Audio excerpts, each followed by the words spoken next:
Hello and welcome to Pock and Rob, and in today's video I'm going to do part 3 of my Tracks of My Years of the Beatles. The first one covered everything from their debut all the way through to the release of Beatles for Sale and the I Feel Fine single at the end of 1964. The second video covered the growth phase from the Ticket to Ride single and the release of Help all the way through to the death of Brian Epstein in 1967. This final video is the Post-Epstein years, which chronicles their decline as a band, the decline in their relationships, but 3 amazing albums in the White Album, Abbey Road and Let It Be, and additional tracks, things like the Magical Mystery Tour EP was from this period, as well as the 4 songs for the Yellow Submarine. Whole stack of singles too are all in contention, and despite the fact that this was their decline, they released some of their greatest ever music. It sees the absolute surge in quality of songs coming from George Harrison and the songwriting compositions of Ringo Starr.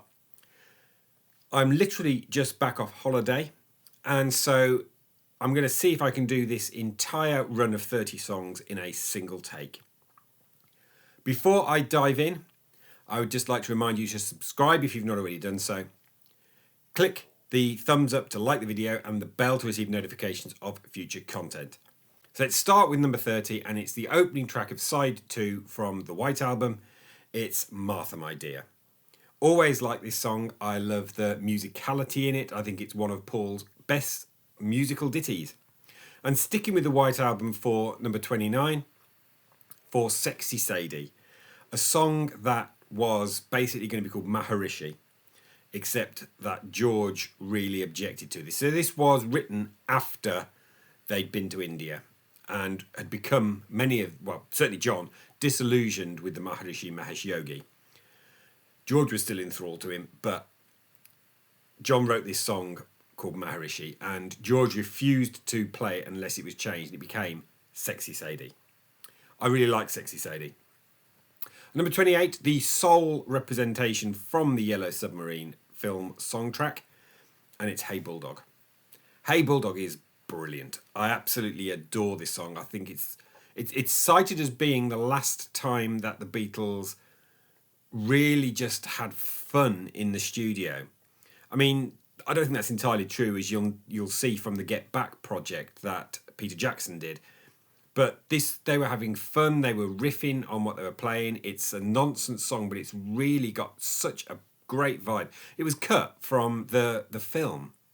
And certainly in America, Hey Bulldog was a bit of a lost song. Yes, it was on an album, but in the film Yellow Submarine, it was excised. And because they thought it slowed the film down. The song is terrific. Best song on the Yellow Submarine album by a country mile. Number 27, I have placed a B-side. It's the B-side to Ballad of John and Yoko. It kicks Ballad of John and Yoko's arse, which I can't stand. It's Old Brown Shoe by George. This would have been a much better single for me. I really, really like Old Brown Shoe. I think it shows just how far George's songwriting had come in the space of 2 or 3 years. Old Brown Shoe at number 27. Number 26, the opening track from the White Album, and it's Back in the USSR. This is a track that only features 3 Beatles. At this point, Ringo Starr had left the band after some criticism from McCartney, and Paul took the drums, and they recorded Back in the USSR and the second song of the album, which we will come to shortly. But Back in the USSR, great rock song, great opener to the White Album. Number 25 is a song that would not have made this list a year and a half ago. What has changed is the release of the Get Back project. And I got a feeling it's become a song I really like. I didn't like the Let It Be album. It's low down on my Beatles album rankings. But that project has really brought it back again. That actually there was good material in there. And I got a feeling it's a really fine song. And one of those last songs that really seems to be a proper interplay between Paul and John. I got a feeling at number 25. At number 24, I have placed the single Lady Madonna. I love Lady Madonna. I love the piano parts. I love the bounce in it. It's pure commerciality as a pop song. I know perhaps some of the other Beatles thought that this was just Paul writing yet another pop song, but people liked those. I like those. Lady Madonna at 24. Number 23 is the song I said I would come to. It's Dear Prudence. So this is a reference to Prudence Farrow, the sister of Mia Farrow, who was at India with the Beatles at the time. And it's a song about encouraging her outside. It doesn't feature Ringo because it was the second song recorded with Paul on drums. Dear Prudence, number 23. Number 22, another song that has benefited hugely for me from the Get Back project, and it's Two of Us. It's just a really good Paul song that I had dismissed because the Let It Be album, as we knew it from 1970, has an atmosphere and a mythology of negativity around it because of what happened in the sessions at Twickenham and Savile Row. But it's a good song, Two of Us, number 22. Number 21, from George Harrison and the White Album, it's Savoy Truffle. This is apparently about Eric Clapton's fondness for chocolates and George writing a bit of a warning. There is a potential undercurrent, according to some Beatlologists, that this is actually about McCartney and the sweet pop confections that he was writing that I think George had a bit of a disdain for. I don't know if that's true or not, but Savoy Truffle at number 21. Into my top 20 and sticking with the White Album again for the side 2 closes the first disc, it's Julia. This for me is John's ballading best. Now, my favourite John song from the previous video in this series was In My Life. Again, brilliant ballading. Julia is a lot more personal. It's about his late mum. There is, as is going to happen increasingly in John's songwriting from here on in, a reference to Yoko. Ocean Child is apparently what Yoko's name means. Even in the White Album era, he was starting to include his wife explicitly in his lyrics. And in previous videos, I've had a go to make the point that when Paul writes a love song, he very rarely references who it's about. And we know it's about Linda or Heather, as was mentioned in the Driving Rain video. Or we know it's about Nancy. But he very, very rarely uses their name. Lovely Linda and Heather are the only examples I can think of. Whereas John put her name in every time and stripped some of the universality out of the song. It's fine in Julia because Julia is about his mum. It's a very different thing, but it's a beautiful song, Julia. Number 19, the first thing that was commercially out there post Brian Epstein, and it's Hello Goodbye. The number one single, 7 weeks at number one of their biggest hits in terms of chart success. John, very dismissive of the song because it's just almost like a call and response. You say hello, I say goodbye, you say stop, you say go, all of that kind of thing. But it works because the musical enjoyment is wrapped around the song. Hello Goodbye, number 19. At number 18, I have placed one of Paul's most affecting upbeat ballads. It's I Will. It's the penultimate track on side 2 of the White Album. I think I Will is absolutely lovely. It's a sub 2 minute song. I think I placed it as my favourite sub 2 minute song of all time in the video that I did of those short songs when Liz Truss left office. I Will at number 18. Number 17, sticking with the White Album again for I'm So Tired. Side 2 of the White Album, I think, is probably my favourite of all of the 3 sides of the record by quite a distance, as evidenced by the fact that I'm So Tired is here on this track. It's just so good, I'm So Tired. And sardonic John in the way that I enjoy John being. At number 16, I have placed the B-side to Get Back. It's Don't Let Me Down. This should have been on Let It Be. I know Get Back and Let It Be were separated in terms of their release by a year. We had the single, I think, in May 69. We didn't get the Let It Be album until May 1970. And Don't Let Me Down, therefore, was already a year old by that point. But its presence on Let It Be would have enhanced the album. If you stick that on, ditch Dig It, ditch Maggie May, and you know what? Let It Be is a much, much better album. They didn't have any problem with putting Across the Universe on there. And that had very little to do with the Get Back sessions, in all honesty. But they didn't put Don't Let Me Down on. This is something that I think Paul got right with the Let It Be Naked. Don't Let Me Down should have been on Let It Be. It really would have been one of the strongest songs on there. Number 15, it's the first pick in this entire list from Abbey Road, which is my favourite Beatles album. It's Because. Because is written as, effectively, it's Moonlight Sonata by Beethoven played in reverse. And the three-part harmonies that were triple tracked by George, Paul and John are just beautiful. It's I kind of feel that in the last year of the Beatles' life, we're talking the tail end of the White Album sessions through to John's request for a divorce after the sessions for Abbey Road had completed, that there was a certain amount of John phoning it in. He was smacked off his face on heroin several times, but he's not phoning it in with Because. Because is a beautiful song.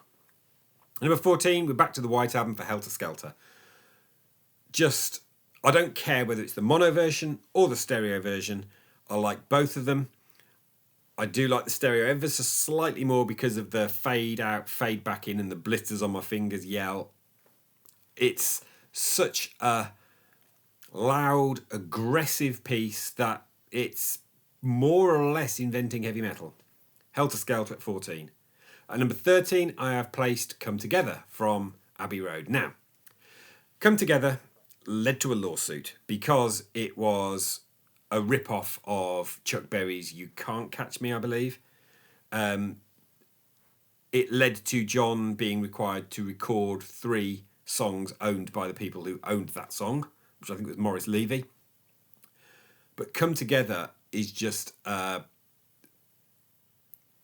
It's just got such a great vibe about it. Now, there are stories that when it came into the studio and the Beatles played it, they said, this is just like You Can't Catch Me. And they slowed it down and dirtied up the feel of it to give Come Together a bit of a unique feel. Come Together at number 13. At number 12, I have placed a snippet of a song and the one thing that, in my opinion, justifies Phil Spector ever being involved with the Beatles, and it's I Me Mine. So this was a 1.5 minute or so song that George debuted in the Savile Row sessions, or the Twickenham sessions, got ignored, and then when the film was constructed, it was included. So the Beatles, or 3/4 of the Beatles, went into the studio in January 1970 to record properly I Me Mine. So this does not have John on it. And they did a bang-up job, because I Me Mine is brilliant. It is only 1 minute 30. However, what Spector did was to take the first verse and stick it on a second time. And it's the one thing that I think he deserves full credit for in the Let It Be project, was taking I Me Mine from that short snippet into a proper, brilliant song. I Me Mine at number 12. At number 11, I have placed You Never Give Me Your Money from Abbey Road.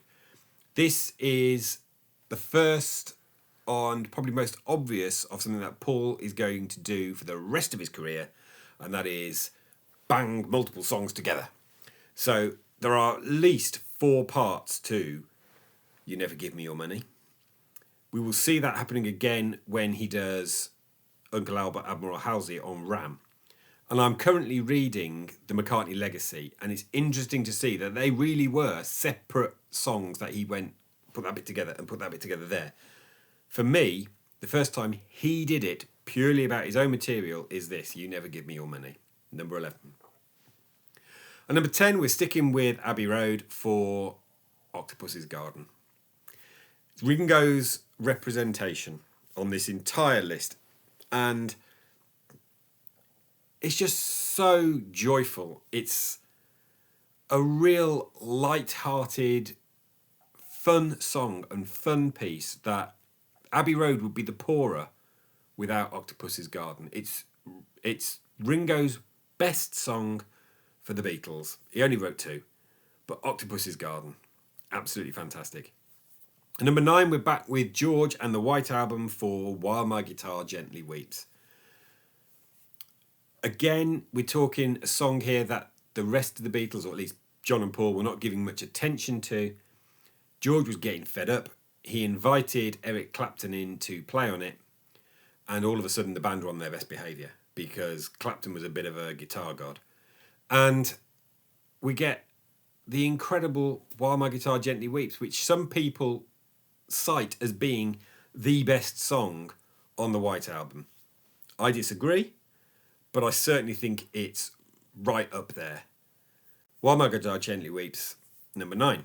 And number 8, returning to Abbey Road for She Came In Through the Bathroom Window. This closes the first half of the medley, and this is a cracking song.